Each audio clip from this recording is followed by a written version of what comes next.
Okay, go ahead and start.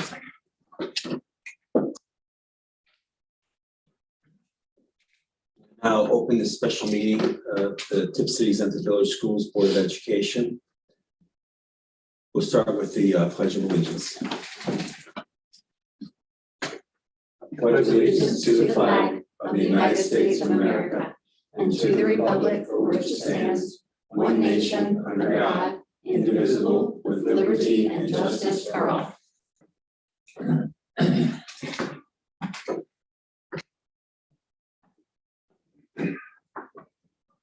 Mrs. Fox, if you could take the attendance of the Board of Education members, please. Amber Drum. Here. Teresa Dunaway is absent this evening. Rick Maines. Present. Simon Patry. Here. And Ann Zakor would be absent as well this evening. We do have a quorum. We can begin the meeting.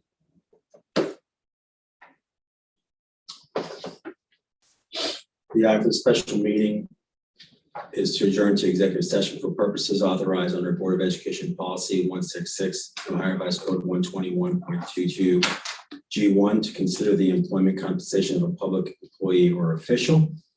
Is there a motion to adjourn to executive session? So moved. Is there a second? I'll second. Motion by Mr. Maines and Mrs. Drum. Is there any discussion? Hearing no discussion, Mrs. Fox, please call the vote. Maines. Yes. Drum. Yes. Patry. Yes. Motion passes. We now adjourn to executive session. The time is 4:32 p.m. And the people that will be invited into this executive session are Mr. Stefanik and Mrs. Fox, and they may be present together or individually or not at all during the executive session. No official action is anticipated.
We're not blue.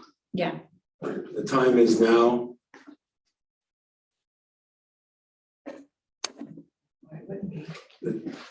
Good. the time is now 5:31. Mr. Stefanik, if you can open the doors again to the public. We are reconvening out of executive session into the open session for the public meeting. Mr. Stefanik, can you please verify if there's any members of the public that wish to enter the public session portion of this this special meeting? I don't think any for a special meeting. We have some people starting to pull in for the actual regular meeting at 6 o'clock. They're- You here for the 6 o'clock meeting? they're- Oh, but Well, I you're- was unsure. I thought your regular meeting was at 7, but I looked on your website and it said 6. 6 o'clock. Yeah. You're permitted to enter this as a public portion of the meeting, so. feel Yeah, free to great, proceed. thank you.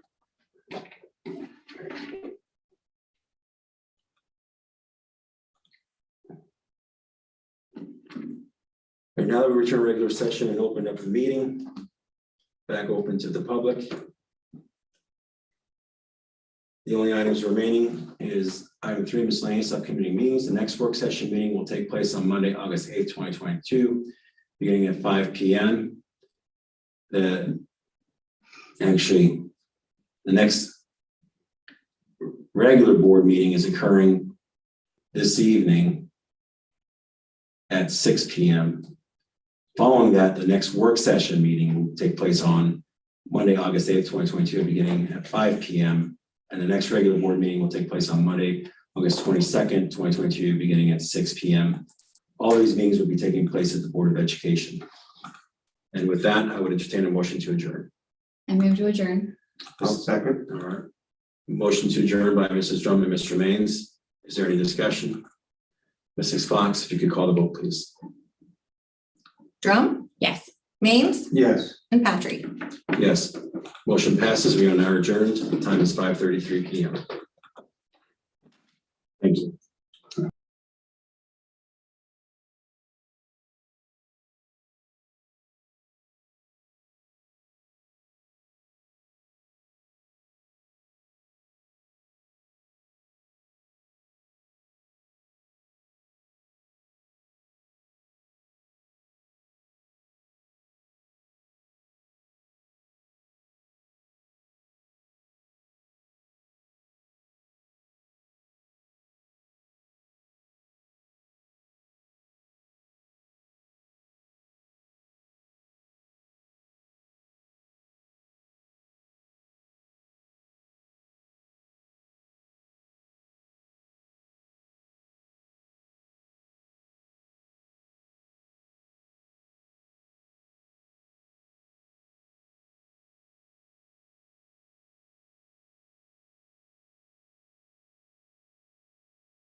Right.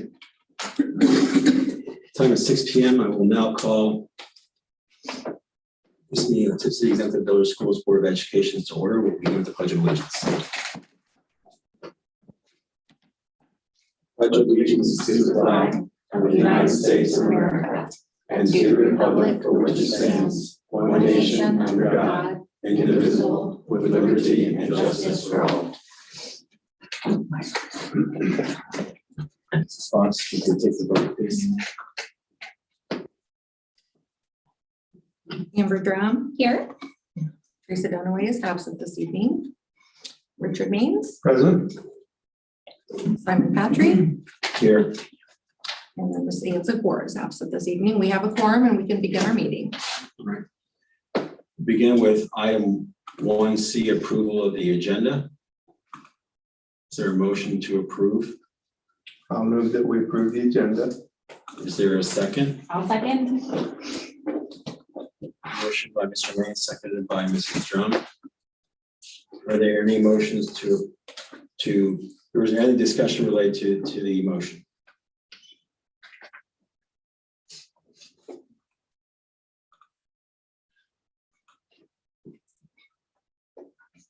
All right, hearing no other discussion. Mrs. Fox, please call the vote. Maines, Yes. Drum, Yes. Patry. Yes. Agenda has been approved. Next item is old business under 2A, economic development proposal revisit. Recommend action is to recommend approval of the community reinvestment area agreement, waive statutory notice periods, and approve the compensation provision. Is there a motion to approve? I will motion to approve. Is there a second? Second.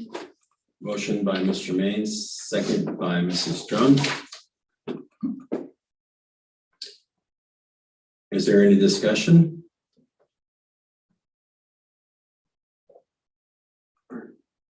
First, Mr. Maines, any discussion at the time? Are we having the presentation tonight? Mr. Stefan? That's the part I was gonna, earlier this afternoon, not much before the 4:30 special meeting, and executive session, I received word from North Point development representatives that although they were scheduled for tonight for a presentation, they were not able to make it, and they asked if they could postpone their presentation to potentially one of the August board meetings. All right. Is there any further discussion or motions for the order? I move that we table this until they can come in August. Motion to table by Mrs. Drum. Is there a second to table? I'll second. Any discussion on the motion to table the matter till what date? They haven't set the official date yet. They said they would recontact us and make a request to come to a future meeting. And you said to the August meeting? Yes, yeah, I'm hoping that will work. When you say the August meeting, or just so I have understanding of the motion, to table, There's the two. regular meeting or the work session?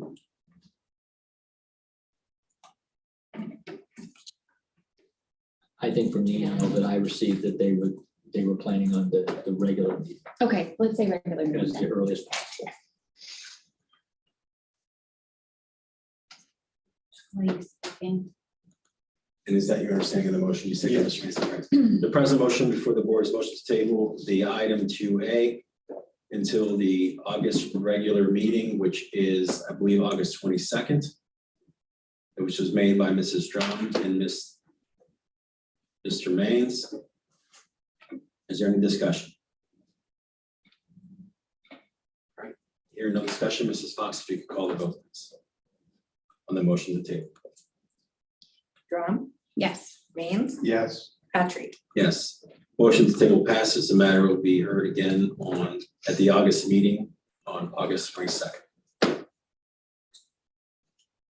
Next item is item 2B, mental health services contract. And recommended action is recommend approval to contract with Nexus New Creations to provide student medical health services for the 2022-2023 school year. Is there a motion? I'll move. Motion by Mrs. Drum. Is there a second? I'll second.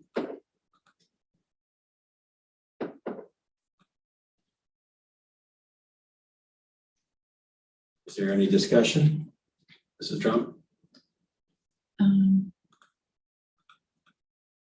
No, I just saw the public content that's listed though.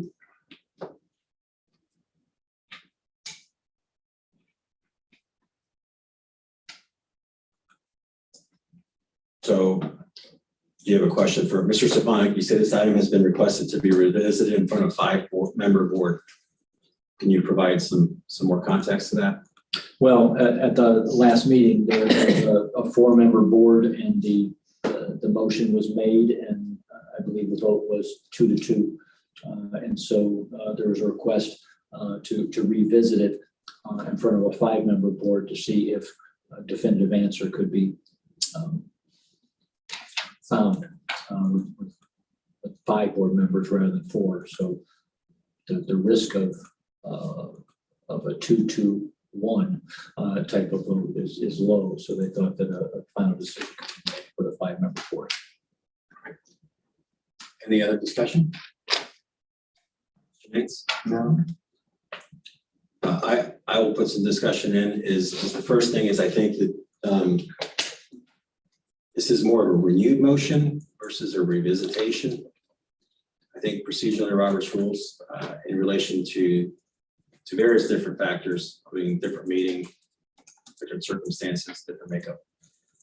And also as it relates to the item being requested to be revisited from a 5-member board, that was to, sounds like, alleviate the deadlock. I believe that the absent board member that was absent the day of that vote is now present at this meeting, meaning we'll find out one way or another either way, even with the absence of 2 other board members. Is that correct? Mm-hmm. Right. So I'm in favor of this contract for multiple reasons, primarily because it has been recommended by our administration, our counselors. It has resulted in improvement in our students' mental health as reported by those students in relation to the, again, I don't remember the exact term, but it was some type of criteria that they judged the level of stressors before and after, which are showing this improvement, and that the parents also voiced that they were pleased with this program. Hearing no other articulated concerns about the program with any specificity by anyone else or other board members, I'd be in favor of going forward with this contract. Anything else? I've heard positive feedback from several teachers on the program too, so I would agree. Mr. Stefanik? Just to go procedurally, I heard you use the word renew. We put the word revisit on here, we put the board agenda together. But again, if we're going to reference Robert's rules, if a motion comes back at a future meeting, it's called renewing the motion. And if the board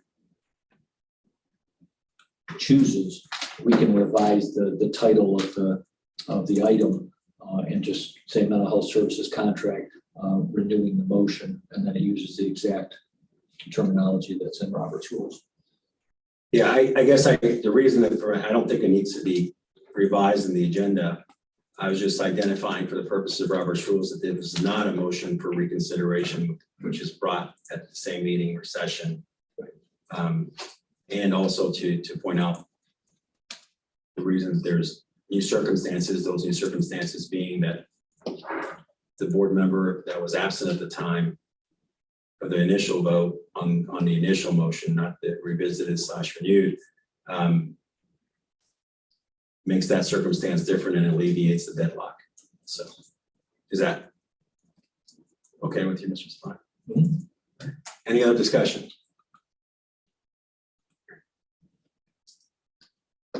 Hearing no other discussion, Mrs. Fox, if you can call the vote, please. Drum, Yes. Maines, Yes. Patry. Yes. Motion passes. And just for the sake of order here,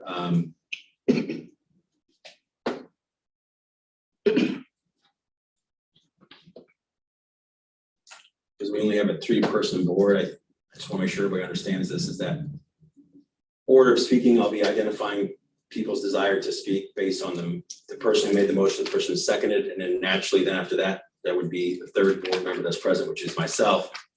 But after I make comments, anyone's obviously free to ask to be recognized by raising their hand to comment further. Just thought I'd make sure that's clear, given their interest in diving tonight. Next item is item 2C, architect selection.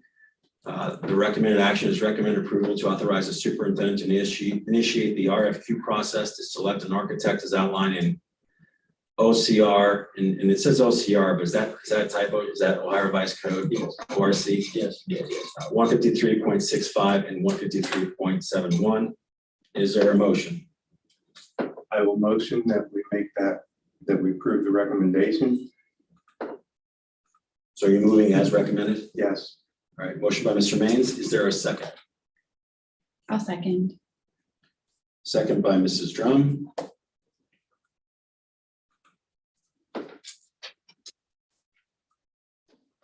Mr. Maines, any discussion? Only that we just need to keep this moving. Mrs. Drum, any discussion? Yeah, Mr. Stefanik, do you have ideas of who you're looking at, or is it open for everyone at this point? No, the RFQ process would open it up. Okay, Yeah, and then, request for qualifications is the RFQ. And so then interested firms would present their qualifications and their packet for consideration. okay. And is that going to be based on what we're consciously looking at right now, like what the facilities group has decided, or is it just submitting and we kind of roll with, and then they take our ideas from there and create something? Okay, They would help us with the whole input gathering process. So more opportunities for community input, more opportunities for staff input, and then based on the information we already have, then they would put all that information together and come up with some ideas that we could move forward with. okay, perfect. Thank you. Anyone else? Mr. Stefanik, do you have an understanding of the timeline on this?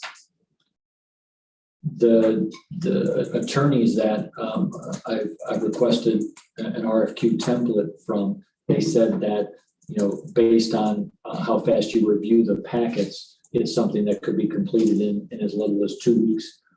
So, we could have something in place, an architect in place by the time we started the school year, and then begin activities, accordingly.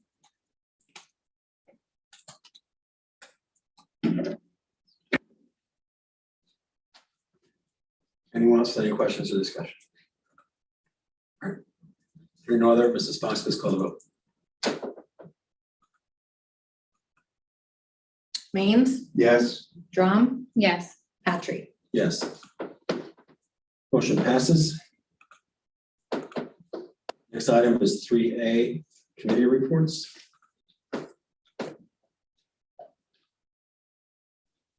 First one is the MVCTC meeting minutes.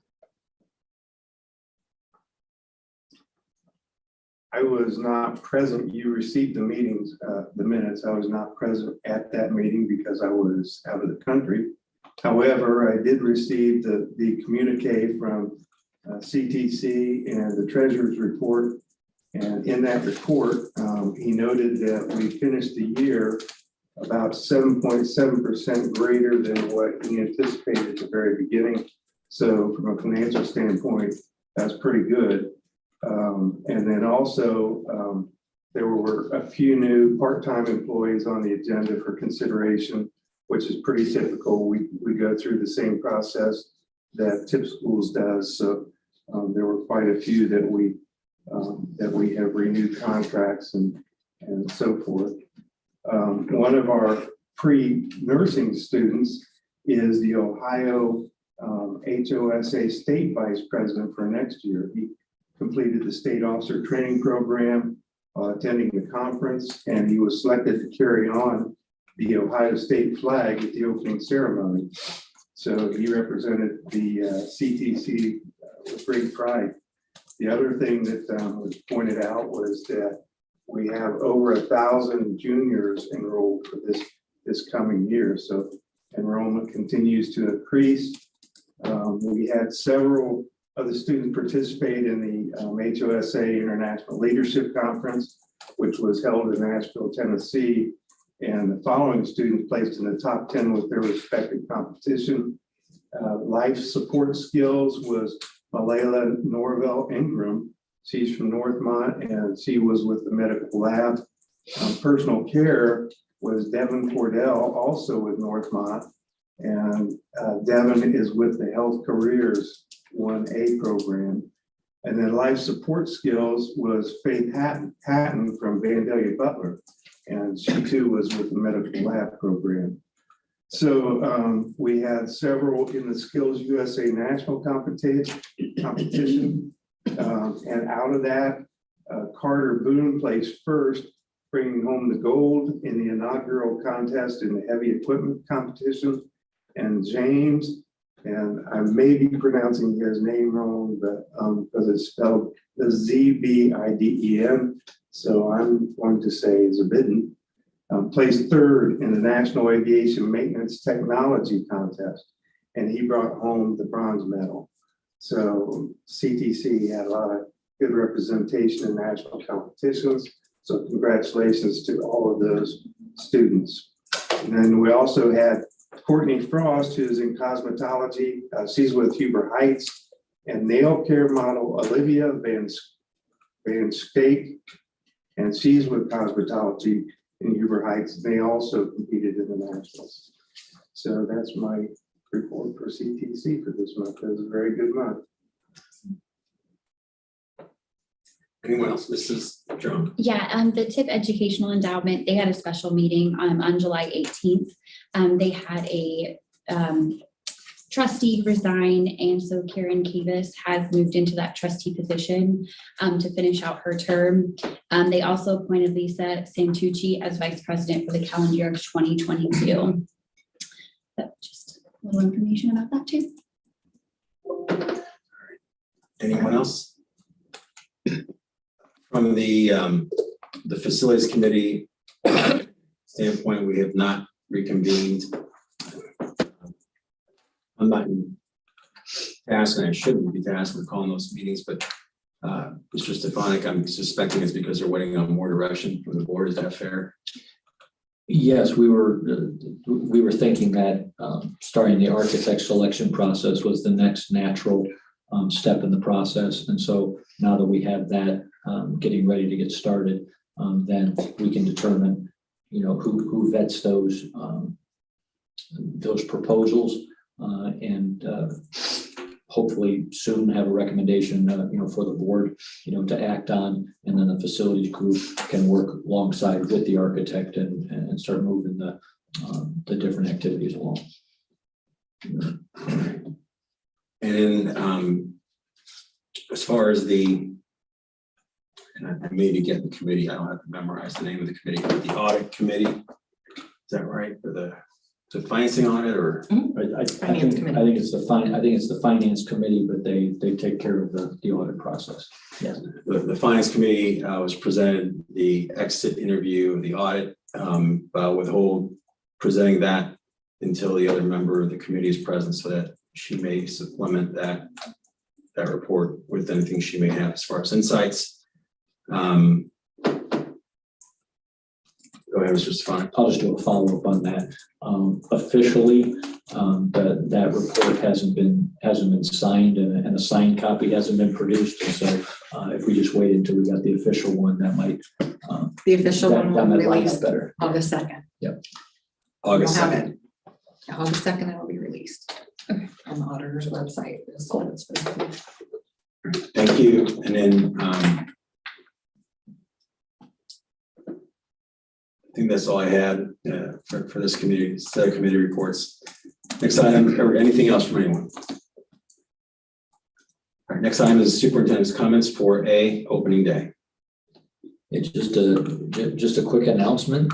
This is not to shock any of the students or the parents out there, but a month from today, the school year starts. Graduation ceremony is still fresh in our minds, and the last day of school. And so I guess you could say summer is half over because we've got a month left until school starts again. Staff comes back on the 22nd of August, and then grades 1 through 12 start on the 25th, and then kindergarten starts on the 30th. So hope everybody's having a fantastic summer and looking forward to the tail end of August and starting a fresh new school year. Thank you. Anything else, Mr. Stefanik? So for now. Next item is item 5A, citizens' comments. Just before we get started on the first person, could you, I got this a little earlier than we got to the item. Could you make sure that nobody else wants to sign up? Right, real quick. I wave to the people in the audience. Just double check that nobody else wants to sign up. Yeah. All right. First, Ms. Junker, you want to No, sign? no, thank you. first citizen comment will be by Mr. David Hirsch. Mr. Hirsch? Yes. Hi there.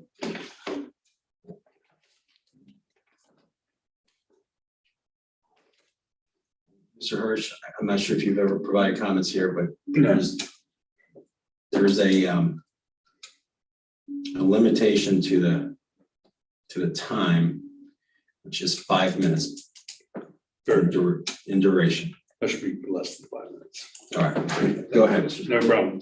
I'm not reading all these. So my name is David Hirsch, as you said. I grew up in Tipp City. I went to my entire grade school through Tipp City. I'm a graduate of the Tipp High School in 1984.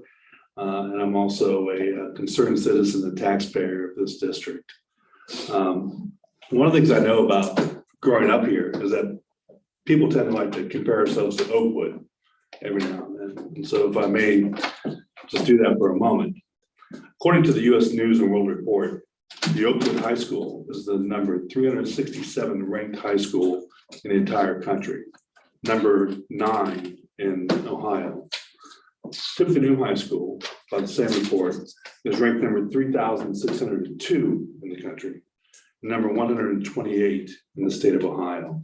Fairly sizable difference. But if you look at the age of the buildings in each of the school districts, those numbers invert.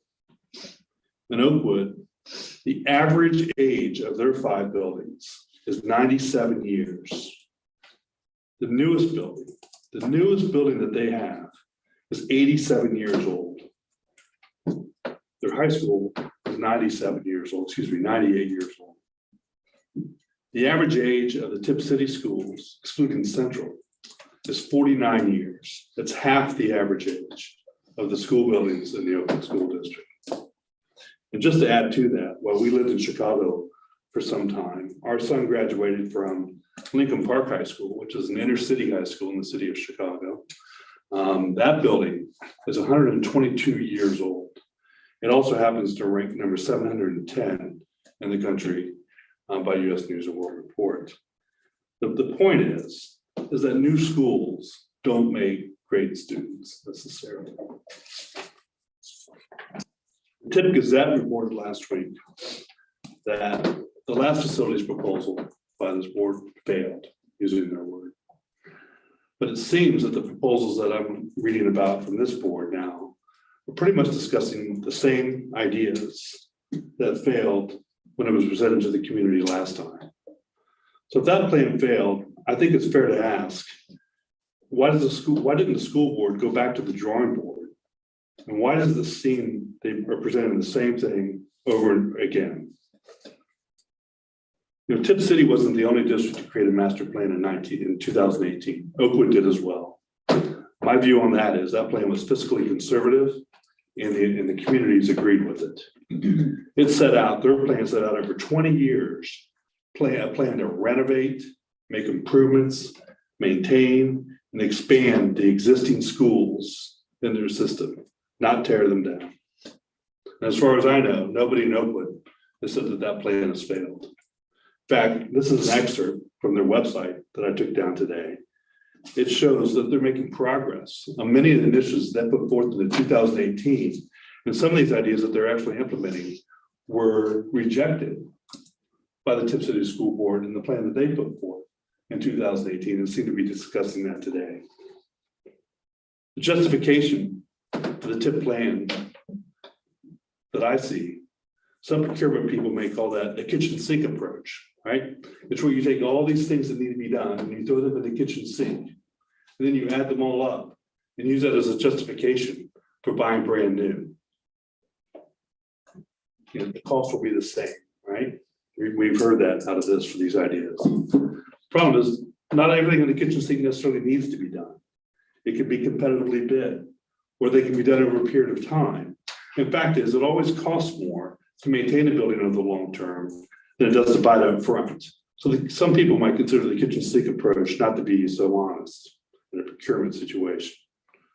This board, in my opinion, owes the citizens of this community a long-term, fiscally conservative plan if these buildings are to be the conservative plan.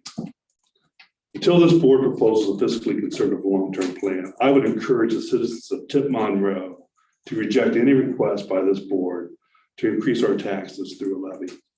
Thank you. Thank you, Mr. Hirsch. Thank you. Next person is Kathy Bone.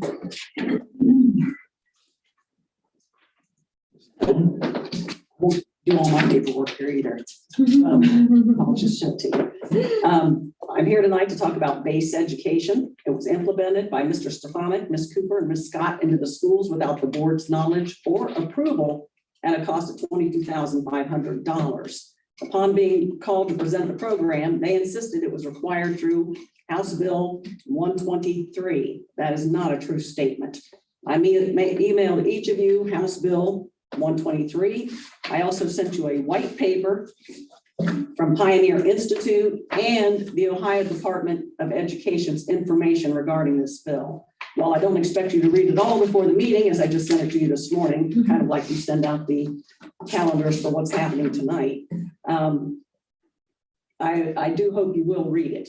House Bill 123 brings a lot of things out that should be implemented in schools, including resource officers, threat assessments for the schools, and assigned safety team. Also talks about things added to classes if they're not already there, tobacco use, CPR training, tissue and anatomical gift donations, drug abuse, and even healthy foods.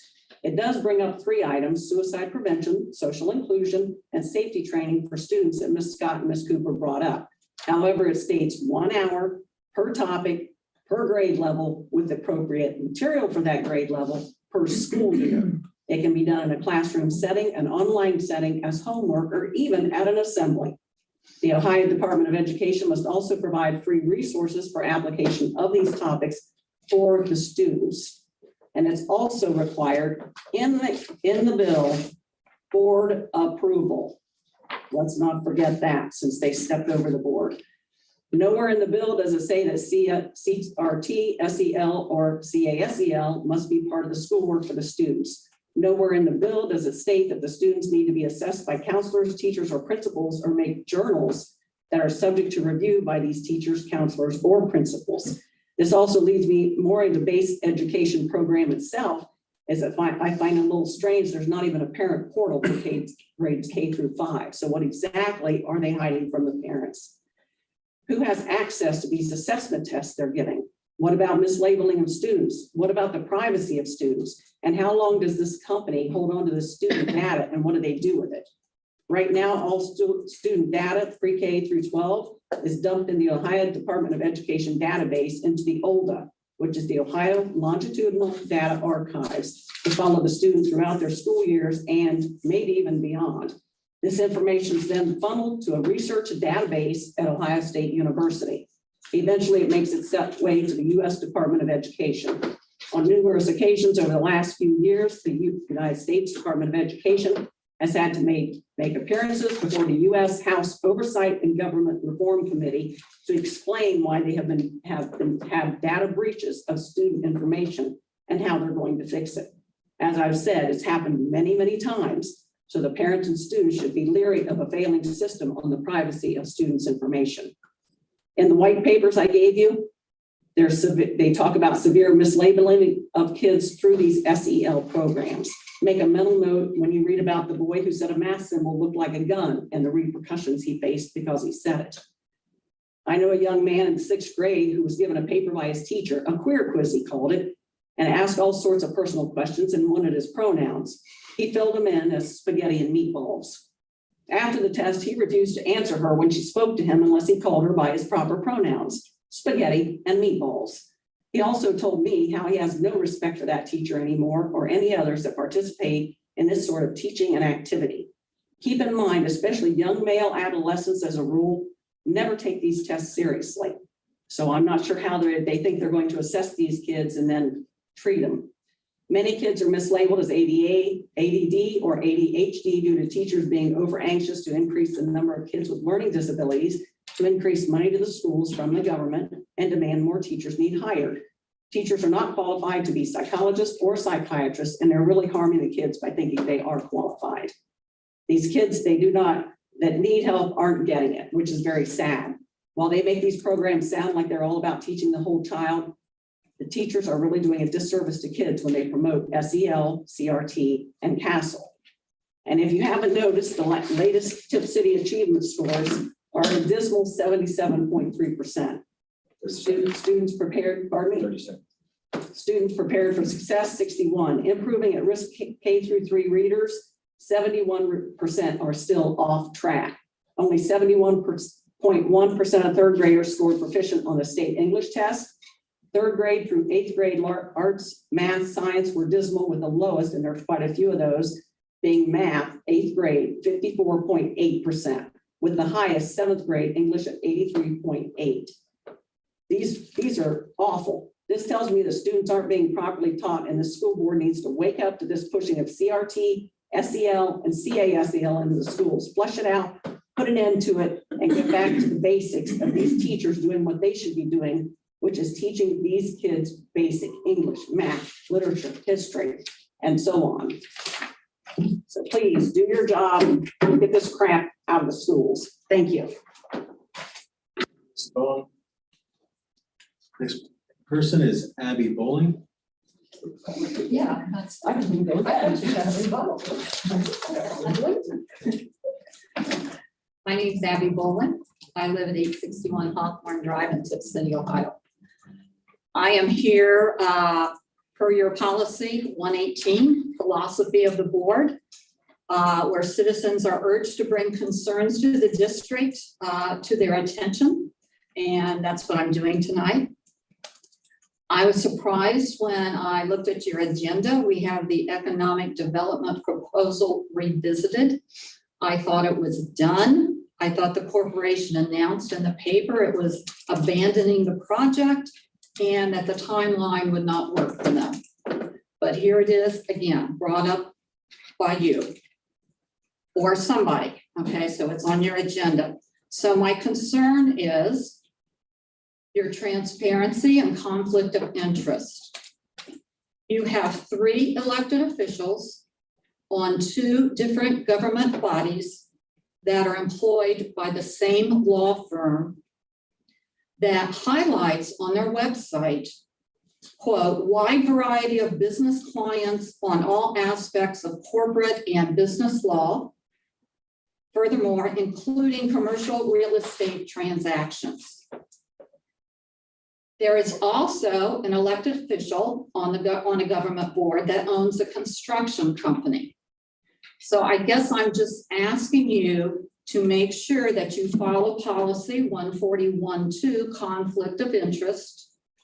K, using authority or influence of office to secure authorization of public contract and any business associated that has an interest shall refrain from debating or voting upon questions about the contract. So I would request the school board members to be mindful of that code, conflict of interest, and I would like each school board member to state in their official minutes, because we're very concise about what's in the minutes and what is not in the minutes, if you have no conflict or if you have a possibility of conflict of interest. Thank you.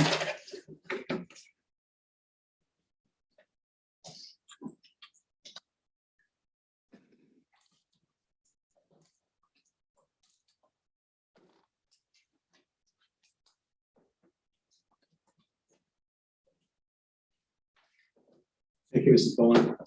Are there any other individuals that may have walked in? Mr. Sapani, can you double check? Should be heard. Thank you. Seeing no one wishing to be heard, that will conclude item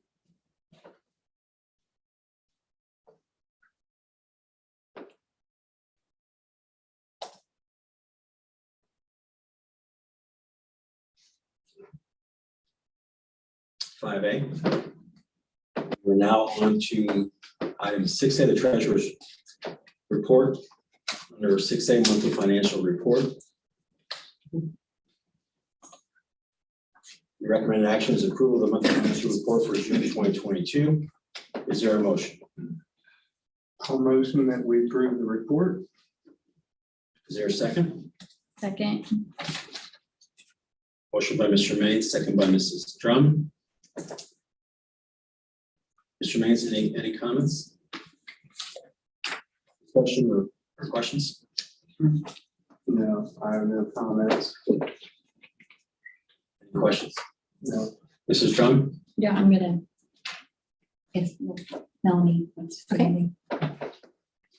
Right, wrapping up the fiscal year in June. Just working on the closeout and everything. As far as revenues, they were down just a hair this year, I think mainly this month due to the funding formula at ODE. Other than that, the revenues were similar. We had a little bit of interest earning this month compared to prior months. I was surprised. I thought I'd mention that. No tax revenues received typically in June. And there again, the unrestricted grants were down due to the formula change, which I know I've been mentioning throughout these last few months. And that there was a negative adjustment to the poverty-based assistance, which basically in career tech, some of those restricted funds were just reduced here at the very end of the fiscal year. So hopefully we won't see some of those adjustments that we've seen at the state level moving forward. Hopefully the formula has leveled out.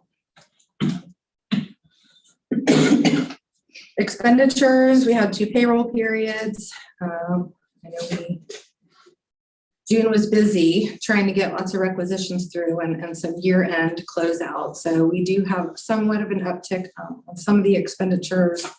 And that's just because typically at this time of the year, we encourage trying to close the purchase orders, getting all the invoices out the door.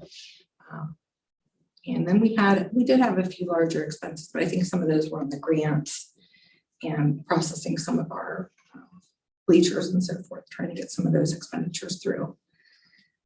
And we also had some bigger Chromebook orders, trying to get ready for technology for next year.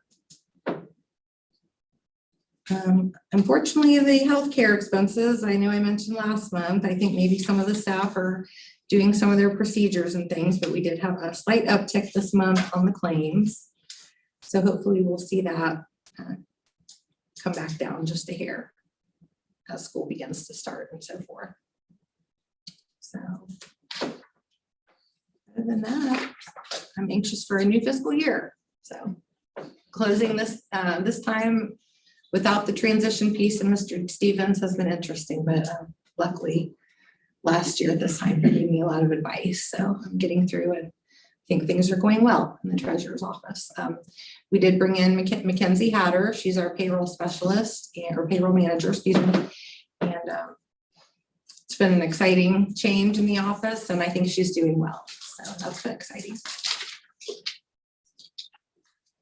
Would anyone have any questions for me? The only thing that I did notice was in your budget, what you budgeted for this year, it looks like we did much better than what your budget projected by about $3 million. Yeah, there was definitely. So And it's in the total expenditures were substantially less than what you budgeted for. Do you know why there was a big difference there? So last year when we did the budget, I kind of wonder if they don't, maybe Dave, year to year had a little bit of cushion. I know what it was particularly, I noticed remote learning and COVID changed a lot of the line items and some of the planning, services that we had and some different things that were in place. And the purchase services was a lot less than what you anticipated.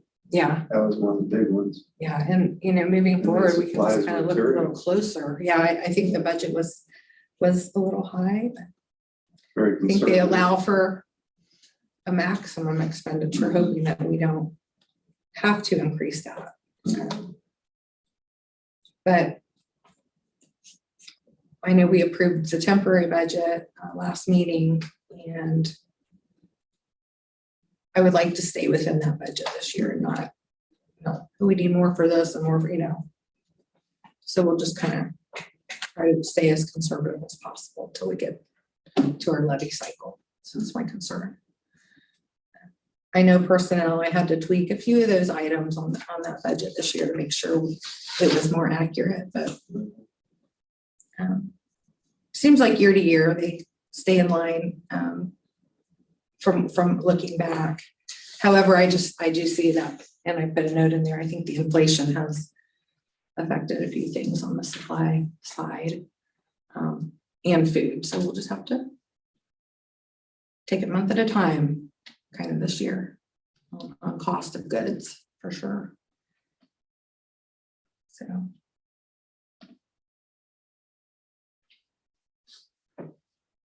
Anything else by the board members?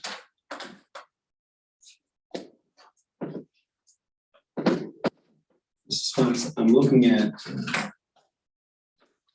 the cash summary report by fund. And I note that there's Yeah. account 507. Thank you for asking that. I didn't, I had to mention that too. I know. Has a negative unencumbered balance. Yeah. Account 507, as well as account 516 has a negative balance. Could you provide some explanation for that? So I know that if we have a small amount, I clarified, this is on the ESSER fund is the 507. Having a small amount is okay as long as we're in the general fund. And what happened since the last board meeting, we discovered that we had a very small amount of grant money in the allowance on the second round of ESSER 2 spending. So when we were notified of that we had to have the expenditure through by June 30th, we could still turn in the reimbursement for that from ODE. And as long as we saw the request out there and had the money in the general fund to cover that amount, then we were going to be okay. And I did check with the auditor on that because I want to make sure. So. Thank you. Anyone else?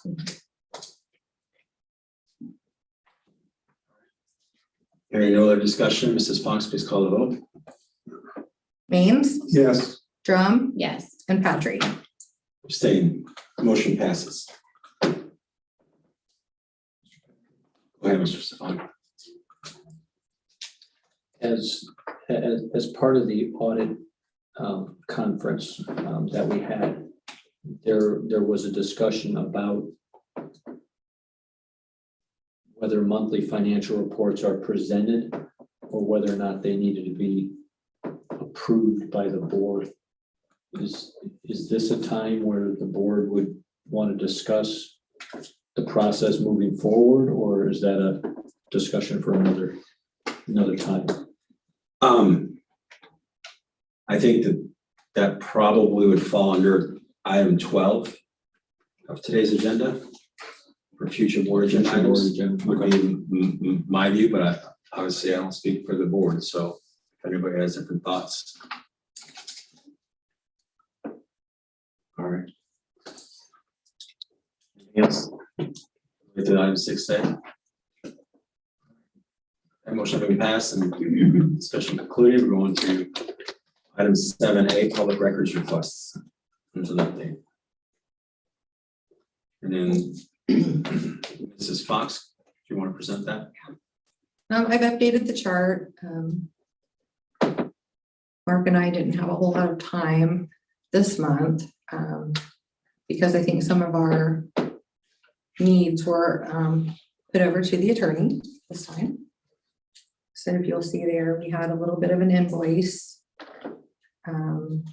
regarding some review of some public records request items. And with the transition of technology, of course, I didn't put anything down. We have a couple of things in the hopper. We're gonna get Thomas on board. We got a couple of requests now that we have to have technology process for us. So with his transitioning and some of the items that are hot on the burner with, you know, some things he had to work out right when he came in. Now he's going to be jumping on with these other requests. We can get those finalized. The Google spreadsheets is updated and current. If you have any questions, let me know. But I believe the information is out there too, if you want to look at that. So I think that's all I have for an update, unless anyone had any concerns or questions. Anyone have any questions?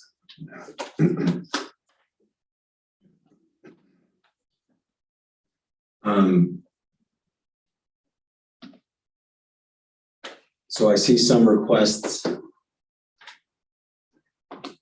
in our Google sheet that don't have a completion date. Yeah, we have a couple that we're working on. And like, for example, request of June 8th. And I guess what you were just relaying, just want to clarify, I understood you said not a whole lot of time this month due to the need for attorney. Were you trying to say that we're in compliance with our timeliness requirement, but the timeliness may be longer than usual due to the nature of the request and the need for attorney review? Well, some of those, I know there's one, like that one that maybe are looking up there on the date daily. I know we did get together and we're trying to finish that tomorrow or something. I know there's one that might have been the oldest one.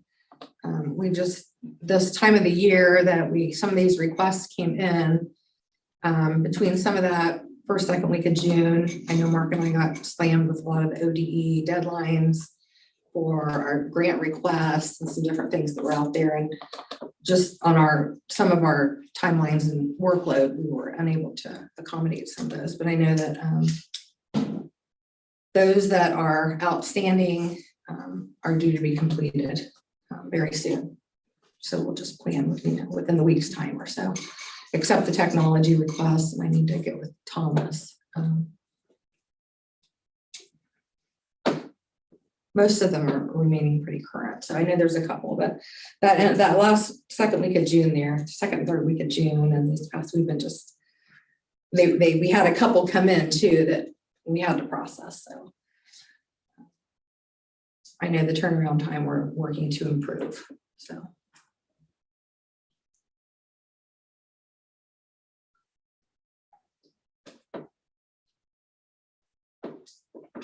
Anyone else? All right. Next item is new business consent agenda items. And recommended action is approval of all consent agenda items along with public content. Is there a motion?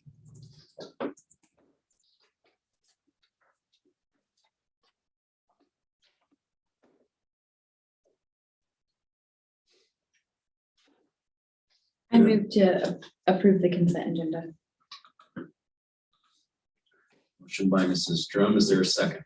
I'll second. Second by Mr. Maines. There is no discussion for consent agenda items. Mrs. Fox, please call the vote. Drum, Yes. Maine, Yes. Patry. Yes. Motion passes.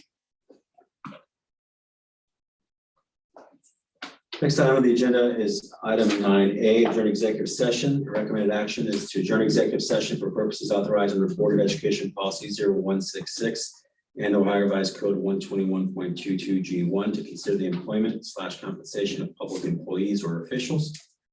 Is there a motion? I will move for the adjournment. I'll second. Motion by Mr. Maine, seconded by Mrs. Drum. Is there any discussion? Hearing no discussion.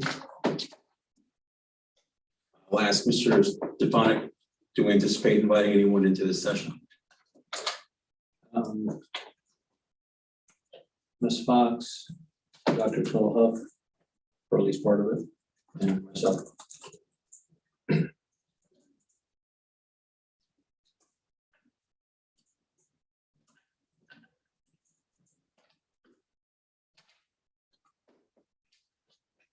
Any official action anticipated on the closing the executive session, returning to regular session? Or I guess it's impossible. Yeah. Possible in new business, yes. All right, the motion before the board is to adjourn to executive session for the purposes authorized under Board of Education Policy 0166 and Ohio Revised Code 121.22 G1 to consider the employment compensation of public employees or officials. It is anticipated that Mrs. Fox, Dr. Huff, and Mr. Stefanik will be invited for some, if not all, or none of the discussion. And there's possible action, official action to occur later on in the meeting under new business. Any other discussion? Any other discussion, Mrs. Fox, please call the vote. Maines, Yes. Drum, Yes. and Patry. Yes, motion passes. We are now adjourning to executive session. The time is 6:52 PM. Thank you. Folks in the audience.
Hey, Simon.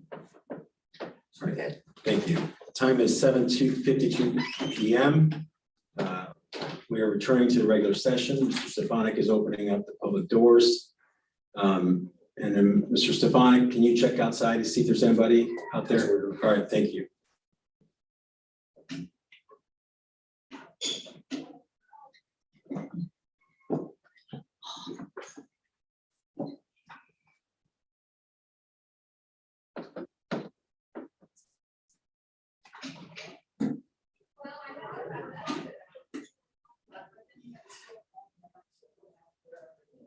Something we use.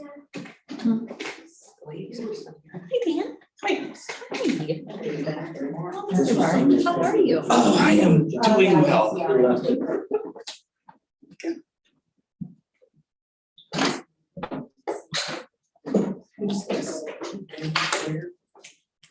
Come back again.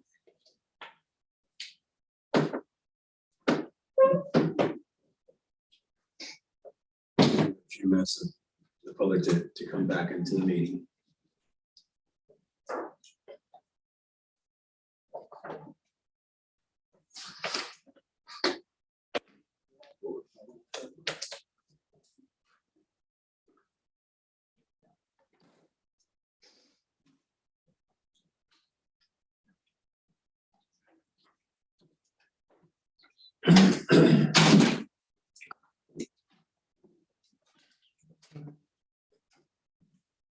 We're all set, Mr. Stefanik, it looks like.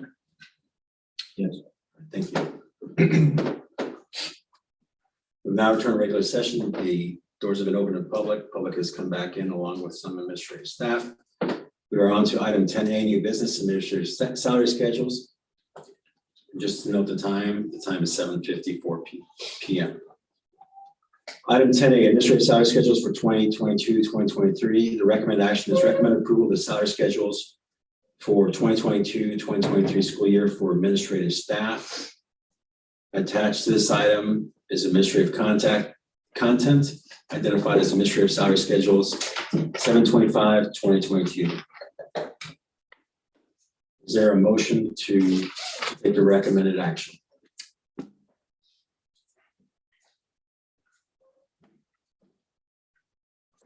Patrick, can I make a comment real quick? Go ahead, Mr. Stefanik. I'd like to suggest at this time, as we were attempting to check the schedules, for language, they were not as accurate as they needed to be. And so I was asking if this item can be tabled to the August work session. Sure. So what you're indicating is, when you say the schedules, because I guess we'll understand what we're referring to. Attached to 10A, there's administrative salary schedules, which I guess is what the administration is recommended we approve. Yes. Okay. And when you review that, there's some things that may need to be addressed, and so you're asking us to table it on that basis. Yes. To make sure that the document is accurate when you make a motion to approve it. That said, I think it's still open to the board to decide whether they wish to move forward and make a motion to approve the recommended action, or make a motion to table it as suggested by Mr. Stefanik. I move that we table the action. I'll second that. All right, a motion to table the action. And Mr. Stefanik, you said until when? August work session.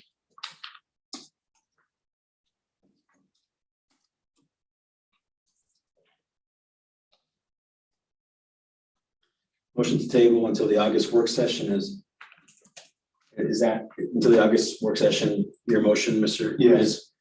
And as well for you, Mrs. Drum. Mhm. So option table by Mr. Maines and Mrs. Drum until the August work session has been made. Is there any discussion? All right, hearing no discussion, Mrs. Fox, please take the vote on the motion to table to the August work session. Maines, Yes. Drum, Yes. Patry. Yes. Motion passes. This matter is tabled until the August work session. Item 10B.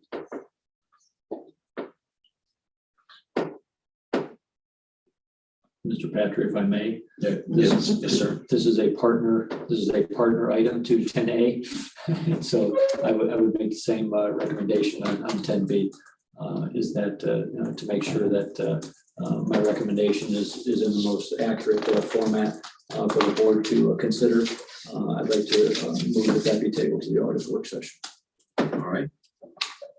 Is there a motion to either pursue the recommended action or a motion to table as suggested by Mr. Stefanik? I move to table the action as Mr. Stefanik said. All right, motion to table the item 10B until the August work session by Mrs. Drum. Is there a second? I'll second.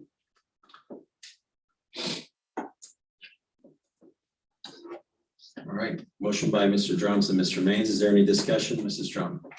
Mr. Maines? No. All right. Any other discussion or questions? Hearing none, Mrs. Fox, please call the vote on item 10B. To motion to take item 10B till August work session. Drum, Yes. Maines, Yes. Patrick. Yes, motion passes. Item 10C. The recommended action is to pay Amy Ignat in accounts receivable a stipend for the 2022-2023 school year of $5,000 to cover all benefits for the district. Is there a motion? I'll move. I think Mrs. Drum may have been slightly quicker, Mr. Maines. So motion by Mrs. Drum. Is there a second? I'll second.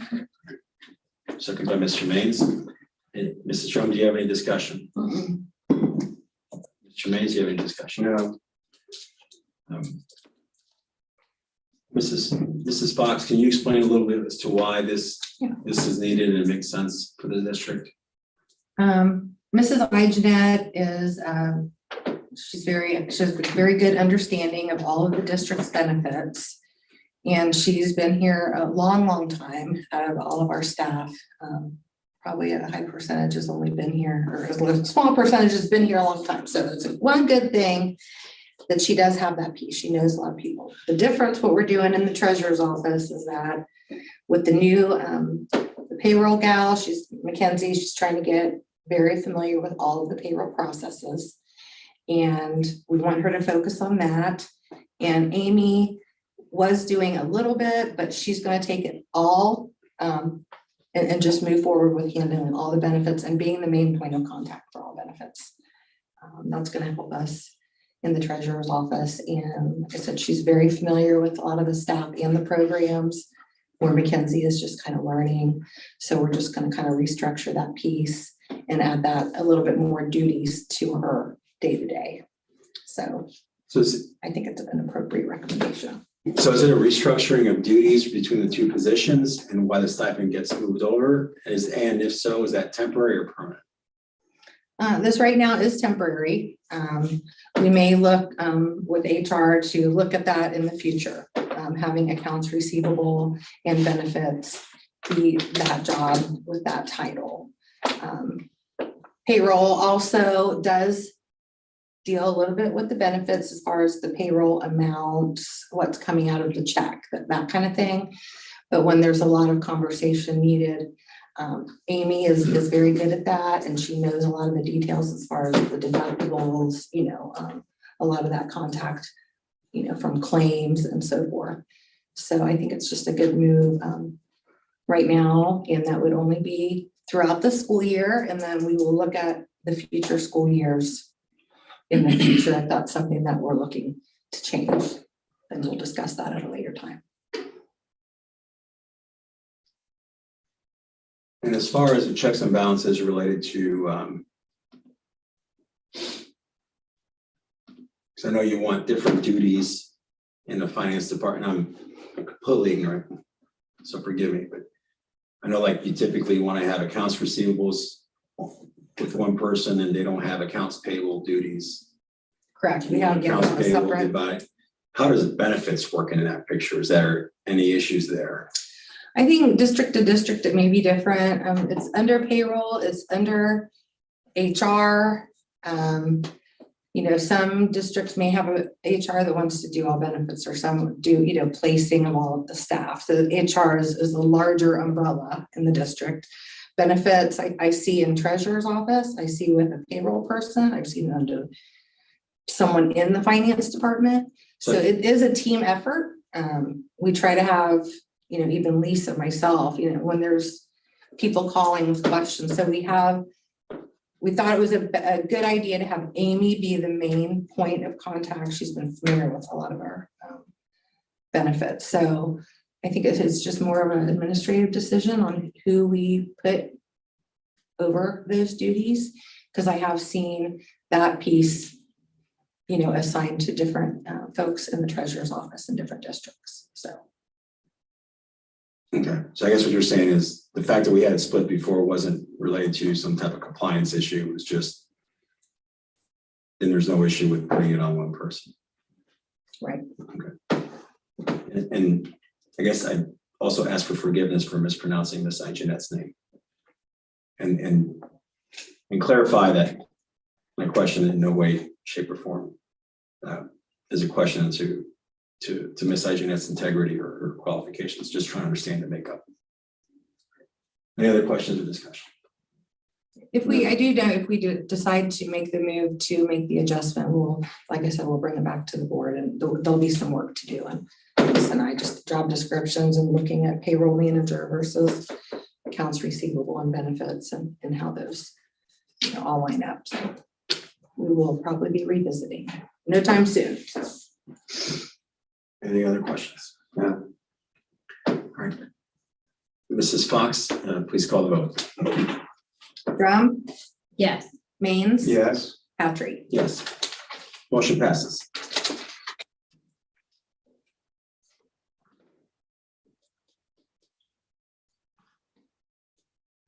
Item 10D, the recommend action is recommend approval of the revised job description created and updated by the Director of Human Resources. Is there a motion to approve? I will make the motion to approve. Is there a second? I will second. Motion by Mr. Maine, seconded by Mrs. Drum. Mr. Maine, do you have any discussions or questions? There's 34 pages of different descriptions for these positions. Can you maybe give us a summary or explain? Have these changed over the past year?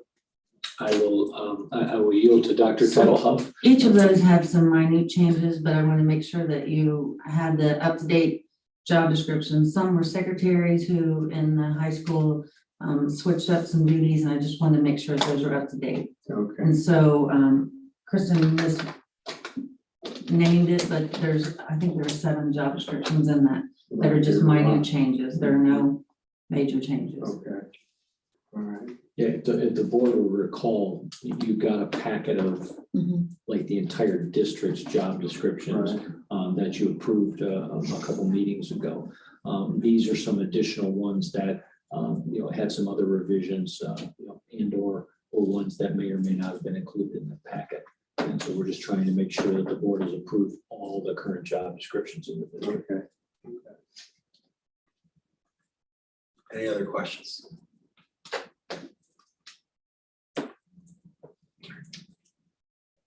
Hearing no questions or discussion, Mrs. Fox, please call the vote. Maines. Yes. Drum, Yes. Patrick. Yes, motion passes.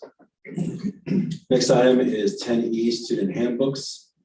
Recommend actions, recommend approval of the 2022-2023 elementary, middle, and high school student handbooks. Is there a motion? I motion. Motion by Mrs. Drum, is there a second? I'll second. Second by Mr. Maines. Mrs. Drum, any discussion? No, but thanks for I guess this is discussion. I just want to say thank you to the teachers that work on this, because I know these handbooks take forever to come and compile. So thank you for all the work you do to make sure that our students are doing everything they need to do. Anyone else? My only question would be, once again, were there any major changes in these? There's like 6 different books here. or is it pretty much? Just three, yeah. Much like the board goes through, policy review, Neola sends out a recommended student handbook with a framework each year. And so the building administrators go through and they look at the policies and procedures that, pertain to their buildings, and then they put out just revised handbooks each year. There was no major changes over this past year or major additions. I don't recall any. Do you recall any? It was mostly aligning, making sure the handbooks align to Neola language wherever appropriate. I mean, there's some parts where we take the Neola language and tailor it more for our buildings, but they all align for the Neola language, and that's what you have in front of you. Okay, thank you. Anyone else? Based on the red lines I saw, there were more kind of revising things like names, titles, dates, things of that nature, clarifications related to language, but materially and the subject matter didn't really change.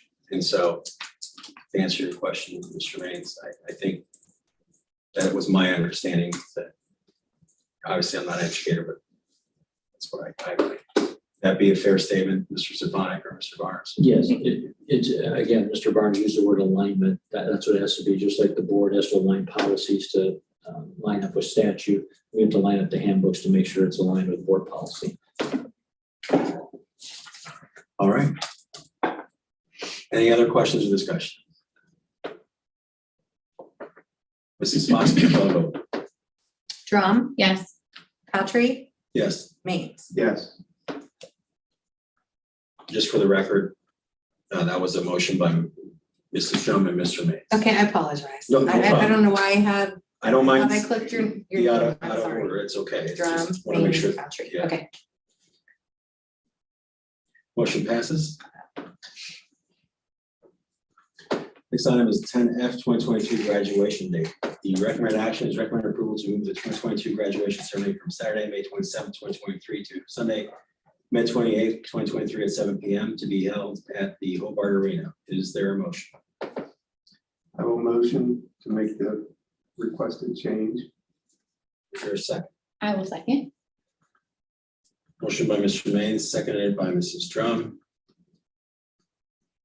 Is there any discussion, Mr. Maines? No, I see it lines up with what their survey was in terms of what the parents wanted, so that's a good thing. Mrs. Drum? Same. I like that it's on a Sunday. Any other discussion or questions? No? Mrs. Fox, please call the vote. Maines, Yes, Drum, Yes. Patry. Yes. Motion passes. Next item is 10G 2022-2023 calendar revised. Recommended action is approve of the revised 2022-2023 district calendar. And then there's an attachment in the public content with the calendar public view. To revise to move the 2023 graduation date to May 28th, 2023. Is there a motion? I'll move. Motion by Mrs. Drum. Is there a second? I'll second. Second by Mr. Maines. Mrs. Drum, any discussion? Mm-mm. Mr. Maines, No, anything else? Mrs. Fox, please call the vote. Drum, Yes. Maines, yes, Patry. Yes, motion passes. Next item is 10H, recommend approval of the 2023-2024 district calendar. There's a calendar attached for public view and the public content. Is there a motion for the recommended action? I will motion that we approve the calendar, 2023-2024 calendar. Is there a second? I'll second. Motion by Mr. Maines, second by Mrs. Drum. Mr. Maines, any discussion? No, Mrs. Drum? Yeah, I just had a question and remind me, because I know we talked about it a while ago, but does the Smart Start for K-5 next year remind me how that's gonna look? Official structure of how it's going to look still needs to be Okay. processed by each building, but the intent is to give individual parents to have access to their kids' teachers before the school year starts. And it's also allowing the teachers to do the beginning of the year assessments for the students. And that they have that data, then when the students hit the door on the first day, they know exactly, the students' ability levels and need levels, and they can work their lesson plans accordingly as they move forward. The piece also may or may not, depending on the building, substitute out for traditional open houses. So instead of having everybody show up at the same time, what you do is you have individuals or small groups showing up. Okay. And so the parents get more access to their students' teachers. And if approved, this would be a development process by the administration and the building leadership teams to plan for the beginning of next school. Okay. Any questions, discussion? No? Hearing none. Mrs. Fox, please call the vote. Maines, Yes. Drum, Yes. Patry. Yes. Motion passes. Next item is 11A, citizen comments. Do we have anybody in the audience that wishes to make a citizen's comment? Mr. Can we put that back? Okay, I thought you raised your hand. No. You wanted to be called on. Okay, No, so- They're fine. Anybody here? Mr. Barnes, you want to talk some more? Okay. Unless you got a question. All right, next item is item 12, future board agenda items. Anything from the board related to item 12? Mr. Stefanik, you'd mentioned the financials earlier. Would you like to go back over that? Yes, as part of our review of the draft audit letter, there was a conversation about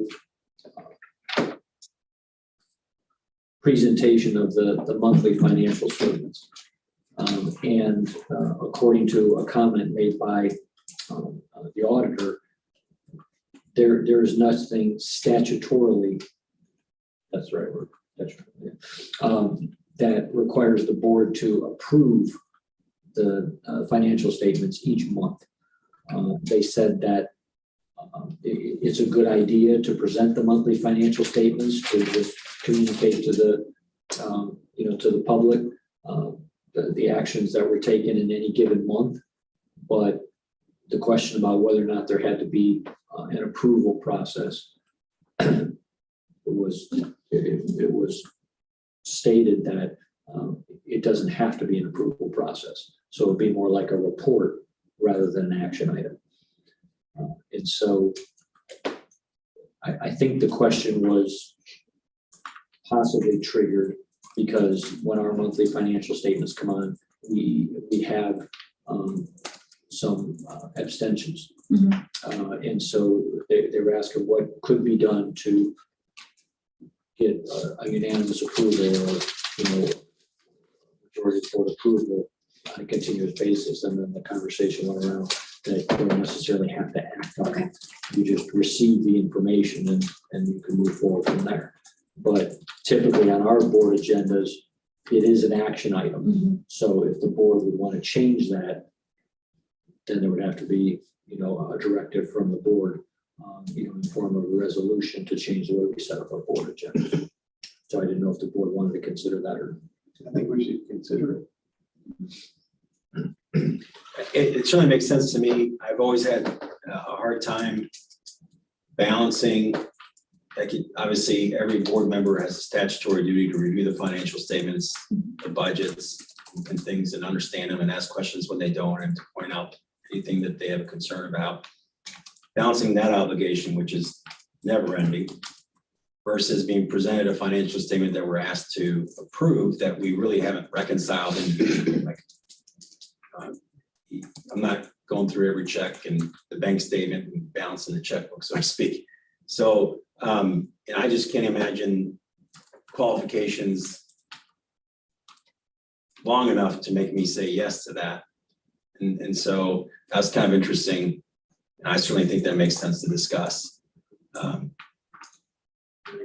So, all right, and then anybody else with executive session or with future board agendas? If it, What about the teacher-student discussion? Well, with that, Yes, we presented that I wasn't here. two meetings ago. 2 meetings it ago, was, but nothing was acted on, correct? it was acted on, and I believe it was defeated at that meeting. And so if somebody would like to see that renewed, again, using the Roberts rules, there would have to be a request to, to renew that motion or renew that topic for a future meeting. and can you provide teacher-student issue? Yes. What are we referring to? The supervision, in essence, during the time between the secondary schedule and the elementary schedule. And so you're indicating that for that to be discussed, it had to be a renewed motion and versus a reconsideration, which is, Yeah, can reconsider because it was 2 meetings ago. yes, because now it's impossible to do that. Yeah. I'm with you. All right. I think if I remember that discussion, there were a lot of questions that remained unanswered. I don't know if we took action or not, or if it just failed for lack of a second, but obviously a renewed motion would make that moot. I'm certainly. I believe it was a 2-1-1 vote, if my memory serves me correctly. Okay. Well, if there's new circumstances or new information or the program's different or whatever, I think that certainly makes sense to revisit. If it's essentially the same and there's no additional information, then I guess from my standpoint, it would take more than just that. But if there's additional information or clarifications answering the board's questions that would change potentially the circumstances or how we're evaluating, it certainly makes sense to add it. Anyone else? I would like for the board to consider adding executive session to the agenda.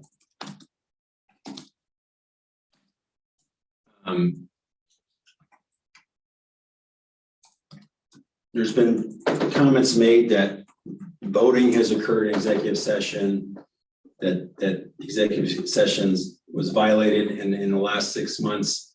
That I guess the way they were presented don't reconcile with my understanding of what occurred in those executive sessions. And I'm not aware of any violation. And so I think it would make sense. I think, Mr. Stefanik, you had recommended that, or it had been recommended to you, or you came back with an option where we would discuss this thing with the attorneys in open session, and we could ask questions and they could advise us of various things. And I think we had an incomplete board. So to the extent that if the whole board's there, that may prompt a different discussion related to action. I think that would make sense to add it. If no one else feels that way, obviously it doesn't matter, but I think that makes sense to me because I think it's important that we don't violate executive session, number one. Number two, we need to understand it. And I've reviewed a lot of materials on executive session and I don't understand where certain allegations have been made or founded. And so I could be missing something. But if that's the case, if I'm missing something, then we need to understand that. And I don't know how to do that other than what you had discussed. I don't know if anybody feels that way or not, but just throwing it out there. I do. I don't recall ever voting on anything in an executive session. That's the craziest thing I've ever heard. Just saying. Anyone else?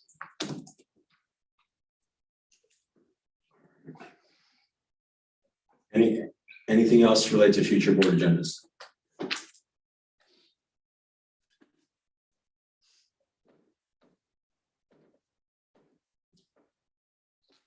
Next item is 13A, upcoming meetings.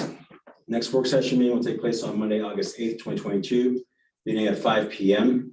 Next regular board meeting will take place on Monday, August 22nd, 2022, beginning at 6 p.m. Both meetings will take place at the Board of Education. Anything else for the good of the order? With that, I would entertain a motion to adjourn. I move to adjourn. All right, motion to adjourn by Mrs. Drum. Is there a second? I guess, I'm gonna be annoying. I will go ahead and make a motion that we adjourn. Second by Mr. Maines. Any discussion related to adjournment? Mrs. Fox, please call the vote. Drum, Yes. Maines, Yes. Patrick. Yes, our meeting is adjourned. The time is now 8:23 p.m. Thanks to everybody who came.